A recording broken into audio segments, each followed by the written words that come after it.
నూతన దంపతుల్ని ఎందుకు పిలిచామో ఇప్పుడు అర్థమైందా? పోలీస్ స్టేషన్ కి నేరం చేసినందుకే పిలిచాం, అదే కారణం. నేరం చేయడమా? మాకెందుకండి ఎలా ఉంటుంది? మేము అసలు ఏం తప్పు చేసాం సార్? భార్య మీద ఉన్న ఎక్కువ ప్రేమతో మాట్లాడుతున్నావని నాకు అర్థమవుతోంది. కానీ సంవత్సరానికి పైగా ఒకే గదిలో నివసిస్తున్న ఇద్దరు అమ్మాయిల్లో ఒకరు మనుషుల్ని క్రూరంగా చంపే ఒకరైతే, కాబట్టి వాళ్ళతో 3 సంవత్సరాలుగా నివసిస్తున్నటువంటి రేవతిని కూడా పోలీసులు సందేహించాల్సి వచ్చింది. ఇది దారుణం సార్, చాలా చాలా దారుణం. ఇక్కడ లా, జస్టిస్ అన్నీ ఉన్నాయి. ఓ, నీకేమీ తెలియదన్న వాంగ్మూలాన్ని పోలీసులు తీసుకోవచ్చు, లేకపోతే నేర భాగస్వామిగా కోర్టులో హాజరు చేయొచ్చు. అలా కాకపోతే పై విచారణ కోసం రిమాండ్లో కూడా పెట్టచ్చు. దేశద్రోహం నేరం వల్ల బెయిల్ కూడా దొరకదు. ఇంకా ఇదేమీ ఆకాశం నుంచి ఊడిపడ్డ సింగిల్ ఛార్జ్ కేసు కాదు అలెక్స్.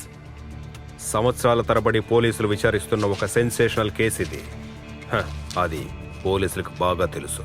ఈ కేసులో రేవతికి ఎటువంటి సంబంధం లేదని. అయితే ఇంతసేపు మాటలకి ఏంటి సార్ అర్థం? అర్థం ఉంది. ఎప్పుడూ పోలీసులకు మాత్రమే తెలిసిన విషయాలుంటాయి. మేబీ ఇదేంటి, మీరు కూడా ఇన్వాల్వ్ అవ్వని కేసు కూడా ఉండొచ్చు. ఆ దేవయ్య అని ఎవరు? ముందు రాజమలై నుంచి వైనాట్ వరకు ఆదివాసులతో కలిసి పోరాటంలో పాల్గొనింది. మధ్యలో కన్యాస్త్రీ వేషం. తర్వాత పెంపుడు తండ్రి యొక్క మరణం తర్వాత డాక్టర్ రవి ఇంటికి తిరిగి వచ్చింది. బాగా చదువుకునే దేవయాని ఎప్పటినుంచి చేతిలోకి ఆయుధాన్ని తీసుకుంది. అవన్నీ పోలీసులాడి మీరే విచారించాలి, కానీ ఇవన్నీ అసలు మాకెందుకు చెప్తున్నారు?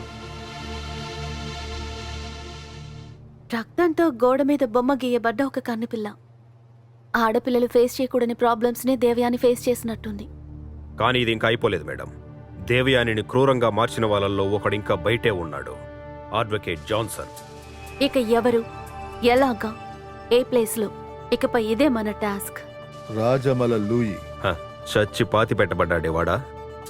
ఎవరైనా కావచ్చు, మరో 4 కూడా ఉన్నారుగా.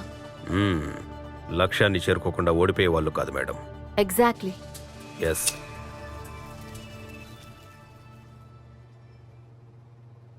అడ్వకేట్ జాన్సన్, ఈ రాష్ట్రంలో ఈ అడ్వకేట్కి మీరు చూస్తున్న ఈ వాల్యూ అంతా ఒక్క రోజులోనే రాలేదు. తెలుసు sir. Criminal lawyer Johnson Vakeel. అతను ఒక ఆయుధం చాలా మందికి.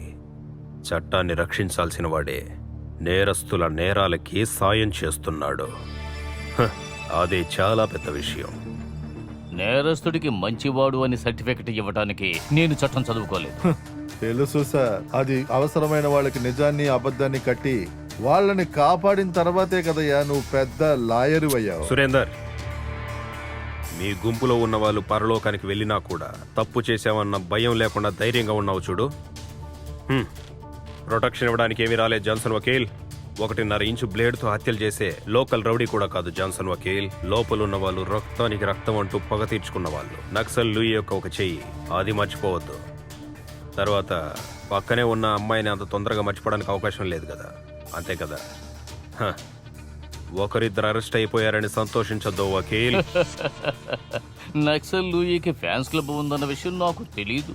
ఆ క్లబ్ కి ఐపీఎస్ నాయకుడు. దీనికి పోలీస్ డిపార్ట్మెంట్ ని మెచ్చుకోవాలి. ఏమయ్యా వకీలు, ఆపు, ఎక్కువగా నవ్వద్దు. చట్టం నీ చేతిలో ఉన్నదన్న ఈ క్రూరమైన నవ్వుంది చూసావా? All the best Vakeel. చూద్దాం.